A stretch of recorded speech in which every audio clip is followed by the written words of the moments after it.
का दौरा कर रहे हैं, पब्लिक का भी रिस्पांस कैसा है सर? बेहतरीन है। कांग्रेस पार्टी पावर में आया हुआ, तेलंगाना में माहौल कुछ चेंज है। बीजेपी की पार्टी, बीआरएस पार्टी कुछ भी नहीं करी। आपको मालूम है केसीआर के वादे, नरेंद्र मोदी के वादे खाली जुमले और फ्लॉप है। मैं क्या बोलूँ, केसीआर के वादे घरा मिले, नौकरियाँ मिले, रिजर्वेशन मिला, हाँ, स्किल डेवलपमेंट में कुछ मिला, लोन्स मिले, कुछ भी नहीं मिला। आप डैलस बोले, इस्तांबुल बोले, सिंगापुर बोले, कुछ भी नहीं मिला। उसके लिए तेलंगाना क्या करी? तेलंगाना की आवाम उनको निकाल दी, कांग्रेस को ला ली। आज बीजेपी कई वादे बोले, नौकरियां बोले, प्राइस हाइक, प्राइस को कम करता हूँ बोले, करप्शन। और आप मेरे को एक बात बताइए, मैं पूरे बीजेपी वालों से एक प्रश्न पूछना चाहता हूँ, कौन सा सेक्टर खुश है? क्या पुअर, गरीब, बीपीएल, बिलो पॉवर्टी लेवल वाला,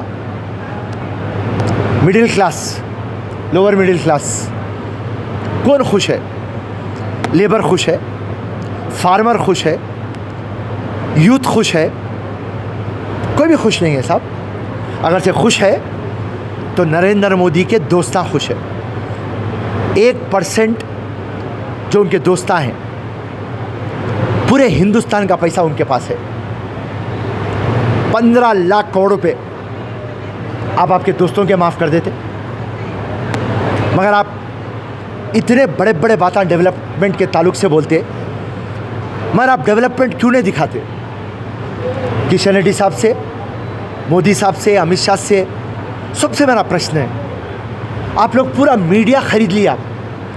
आज जितना भी मीडिया है वो अदानी का और अंबानी का मीडिया है। और अल्लाह का एहसान है, आप लोगों के वैसे चैनल वाले हैं, उसके लिए हमारी आवाज़ आवाम तक जारी। आप लोग जो सर पे कफन बन के निकले और सच्चाई आप दिखा रहे हैं, आप सब चैनल वालों को मेरा सलाम।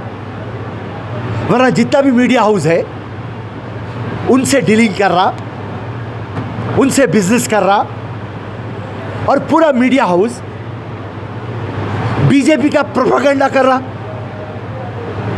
आज तक एडवर्टाइजमेंट देखता था मैं बड़े चैनलों में, अब पूरा प्रोपेगेंडा, लोग परेशान। अरे भाई बीजेपी ऐसा काम कर रही, वैसा काम कर रही। तो मैं पूछता हूँ आपको, तेलंगाना के लिए आप क्या करें? सिकंदराबाद के लिए आप क्या करें? और सिकंदराबाद में एक कॉन्स्टिट्यूएंसी है नामपल्ली, आप क्या करें? कौन सी गली, कौन सी बस्ती आप डेवलप करें? आप जो भी लीडर आप पे बात करता, आप उसको ईडी सीबीआई में फंसा देते, डुप्लीकेट के साथ डाल देते, आप उसको डरा देते। जहाँ पर भी नॉन बीजेपी गवर्नमेंट रही थी, आप गवर्नर को बोल देते कि वहाँ की जो भी गवर्नमेंट का काम है उसके फाइला रोक दो, पैरालाइज कर दो, काम धीमा कर दो। मैं खुली आपको एग्जांपल देता हूँ तेलंगाना का। 2 एमएलसी दिए, कैबिनेट साइन कर दी, कैबिनेट साइन करे बाद फाइल गवर्नर के पास है।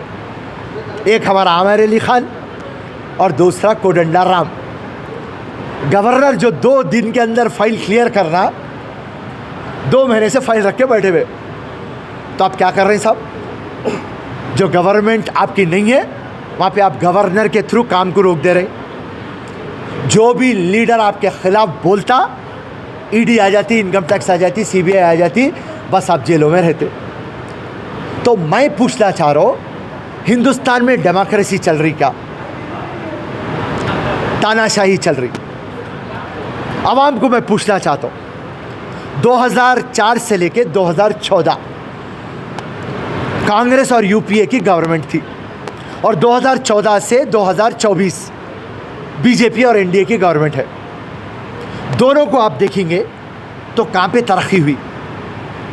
आज जो कॉमन आदमी है, जो जनता जनार्दन है, क्या वो खुश है क्या? डरा हुआ है क्या? आपसे मैं पूछना चाहता हूँ। आज जस्टिस हो रहा, इनजस्टिस हो रहा। डेमोक्रेसी है या डिक्टेटरशिप है? ये जो 10 साल का जो काल है, ये नफ़रत का काल है। ये डर का काल है, मित्र काल है। नरेंद्र मोदी अंबानी और अदानी से क्या दोस्ती है रे भाई? चाहे सी पोर्ट रहो, एयरपोर्ट रहो, रेलवे स्टेशन रहो, कौन सी भी प्राइवेट कंपनी रहो, कोल रहो, मीडिया रहो, रोड्स रहो, आप अदानी अंबानी कुछ दे देते हर चीज़।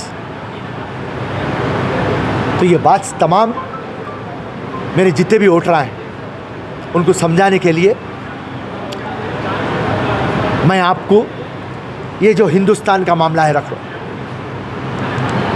हूँ। ओबीसी परेशान, शेड्यूल कास्ट परेशान, शेड्यूल ट्राइब परेशान और मुसलमान तो जोक है। सबका साथ सबका विकास। भाई मुसलमानों का आप क्या विकास करें नरेंद्र मोदी? किशन रेड्डी तुम बोले यारो 5 लाख मुसलमान आए सिकंदराबाद में, क्या करे फायदा तो मुसलमानों का? मोदी जी मदरसे में जाके हमारे मोहन भागवत, अरे नहीं मुसलमानों को भी लाना, मुसलमानों को भी साइंटिस्ट बनाना, आईएएस बनाना, आईपीएस बनाना, डॉक्टर बनाना, इंजीनियर बनाना, वकील बनाना, कॉर्पोरेट कंपनियों में लाना। मुसलमानों के एक हाथ में कुरान रहना, एक हाथ में लैपटॉप रहना।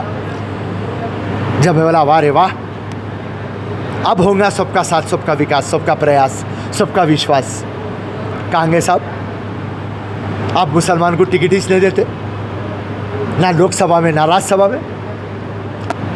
कहाँ पे आप मुसलमानों को, आप सिर्फ पॉलिटिकल पोलराइजेशन करते और अब आप आके ऐसी बेतुकी बात करते प्रधानमंत्री रहते हुए। मंगलसूत्र, मंगलसूत्र कांग्रेस कहीं को लेता साहब? 60 साल राज करा कांग्रेस, आपके दिल में चोरी है मोदी साहब के। मोदी साहब अपने बीवी का मंगलसूत्र चुरा लिए थे शायद। और रही बात आके मुसलमान बच्चे पैदा करते, बच्चे पैदा करते। बाल ठाकरे को कितने बच्चे थे मोदी साहब? बताओ कि बाल ठाकरे के बाबा को 11 बच्चों में, भाई बहनों में एक बाल ठाकरे निकला। तोगड़िया के कितने भाई बहन थे? 9। अडवाणी 8, 7, मोदी जी 6। मुसलमान बच्चे पैदा करते, बच्चे पैदा करते। परेशान होते मोदी, पाकिस्तान चाइना की बात करते। क्या बोलूँ मैं हमारे प्रधानमंत्री को? तो ये तमाम चीज़ें हमारी आवाम देख रही, तो उसके लिए पॉलिटिकल पोलराइजेशन छोड़ो, डिवाइड एंड रूल छोड़ो। हाँ, कांग्रेस पार्टी एक है जो यूनाइट और लीड करती। आज हिंदुस्तान तरक्की करा तो कांग्रेस के टाइम पे तरक्की करा।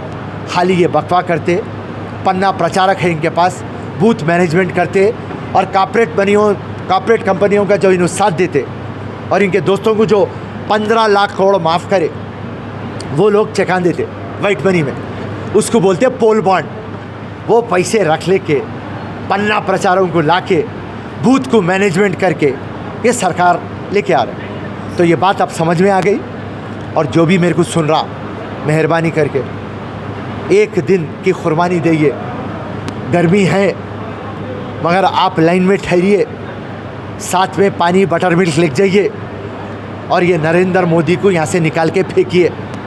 आपके ख़ानदान, आपके बच्चों का मुस्तकबिल और ये शहर का मुस्तकबिल और ये देश का मुस्तकबिल अगर से आगे बढ़ना है तो कांग्रेस हुकूमत आना है, इंडिया ब्लॉक आना है और एक सेकुलर गवर्नमेंट आना है, एक तानाशाही गवर्नमेंट को निकालना है।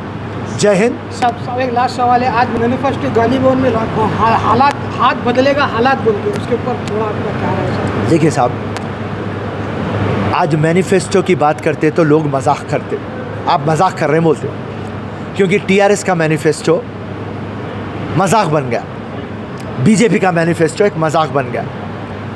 आज जो कमेटी के हमारे चेयरमैन साहब थे श्रीधर बाबू साहब को मैं बोला आप मैनिफेस्टो बनाना बड़ी बात नहीं है, मगर मैनिफेस्टो को अमल करना है। जिस तरीके से हर एक मज़हब को उसकी कोई इम्पॉर्टेंट किताब होती, वैसा एक सेक्रेट किताब की तरह देखना है, उसको एक ईमानदारी के पर्चे की तरह देखना है, और जो हम बोलते हैं वो करना है। बोलना बहुत आसान है, मगर बोल के आप पूरे जने मुकर जाते। और एक चीज़ जो मैं पहले दिन से बोलता, आप मैनिफेस्टो पब्लिक को बताते और आप वो अमल नहीं करते, तो आगे जाके मैं इलेक्शन कमीशन को बोलूँगा, जो मैनिफेस्टो बता के पब्लिक को दीवाना बनाते, बेवकूफ़ बनाते, ऐसे मैनिफेस्टो अमल नहीं हुआ तो वो political party next time election नहीं लड़ना। वो पॉलिटिकल पार्टी के ऊपर चीटिंग का केस आना, ब्रीच ऑफ ट्रस्ट का केस आना, पर हिंदुस्तान में ये कानून नहीं है, ये कानून लाना है। तो आज गांधी भवन में मैनिफेस्टो जो भी रिलीज़ हुआ, हम बहुत सोच समझ के रिलीज़ करें, क्योंकि जब हम 6 गारंटियाँ रिलीज़ कर रहे थे, केसीआर पलट के बोला कहाँ से लाते, इतने पैसे कहाँ हैं, और हम मजबूती से बोले तेलंगाना सरप्लस स्टेट है, हम ला लेते। और जब हम पब्लिक में 6 गारंटी लेके गए, केसीआर साहब भी वो 6 गारंटियाँ लेके गए, मगर 2014, 2018, 2019 में जो केसीआर के बट्टेबाजी के मैनिफेस्टो थे, वो मैनिफेस्टो फिर बट्टेबाजी का है बोल के पब्लिक कांग्रेस की बात को भरोसा करी और कांग्रेस को पावर में लाई। तो मैनिफेस्टो बनाना बहुत आसान है, अमल करना मुश्किल है, और इंशाल्लाह कांग्रेस का इतिहास रहा। 100% तो हम अमल नहीं कर पाएंगे, मगर बराबर 60% हम अमल करेंगे। सर लास्ट क्वेश्चन है, पब्लिक सर्वे के मुताबिक हमने कहा तो पब्लिक का ये कहना है कि फिरोज खान दिन देख रहा ना रात देख रहा, दानम नागेंद्र को जिताने में लगा हुआ है, इसके ऊपर आपका क्या कहना है? देखिए, सियासत हमारे को 24/7 है। हम ना संडे देखते ना ईद देखते, इलेक्शन रहा तो भी सेम, नहीं रहा तो भी सेम, क्योंकि हम नामपल्ली को हमारा ख़ानदान माने, और नामपल्ली हमारी महबूबा भी है, हमारी जान भी है। तो ये जो भी नामपल्ली की आवाम है, ये मेरा परिवार है। और ये टाइम कांग्रेस पार्टी अगर से 10 साल के बाद अगर से तीसरी टाइम नरेंद्र मोदी आएगा, तो हिंदुस्तान का नुकसान होगा, तेलंगाना का नुकसान होगा, सिकंदराबाद का नुकसान होगा, नामपल्ली का नुकसान होगा। तो ये नुकसान नहीं होना बोल के अवेयरनेस, जिस तरीके से तेलंगाना में हम केसीआर के ताल्लुक से बोल के कांग्रेस की हुकूमत लेके आए, वैसा अवेयरनेस का काम हम कर रहे हैं। और मैं आपके चैनल को दावे के साथ बोल रहा हूँ, सिकंदराबाद हल्के के अंदर 7 कॉन्स्टिट्यूंसियाँ हैं, अंबरपेट, खैरताबाद, जुबली हिल्स, सनत नगर, मुशीराबाद, नामपल्ली, खैरताबाद, ये 7 में सबसे हाईएस्ट वोट नामपल्ली से आएंगे। ये हमारा वादा है और ये हमारा फ़र्ज़ बनता। पब्लिक को क्या रहेगा आपका मैसेज? अभी पब्लिक को यही मैसेज है, आप सोचिए, कांग्रेस बोल के वोट मत डालिए। जो अच्छी पार्टी है और जो अच्छा नेता है, जो 24 घंटे आपके साथ रह सकता और अब तक आपके मसले और मसाइल में आपके साथ था, और उसका नारा एक ही चीज़ है, डेवलपमेंट, और पूरों को एक ही नज़र से देखता, मुसलमान, ऐसा एक ईमानदार शख्स जो अपनी कॉन्स्टिट्यूंसी को अपना परिवार मानता, ऐसे शख्स को आपके पास जो औजार है, वेपन है, वो वेपन को आप यूज़ करो। डेमोक्रेसी के अंदर सबसे तगड़ी चीज़ का नाम है आपका वोट। मगर अफसोस इस बात का है, आप उस दिन हॉलीडे मनाते, क्रिकेट मैच देखते, पिक्चरों को जाते, घर धोते रहते, बाथरूम धोते रहते। मेहरबानी करके जो लंगे बट्टेबाज है उनको आप धो दो, घरों से निकलो और हक और ईमान का वोट डालो। हक और ईमान की गवर्नमेंट आती। आप लोग वोट नहीं डालते, मगर आप पूरे पॉलिटिशियनों को गालियां देते। मैं मानता हूँ 95% जो पॉलिटिशियन है वो जोकरा है, मगर 5% जो है वो लीडरा है, वो ईमानदार है। वो 5% लोगों को आप लेके आइए और अपनी गली बस्ती, अपने घर और अपने आने वाले नस्ल और अपने बच्चों का मुस्तकबिल आबाद करिए और उसको आप चमकाइए। जय हिंद, जय कांग्रेस, धन्यवाद, शुक्रिया।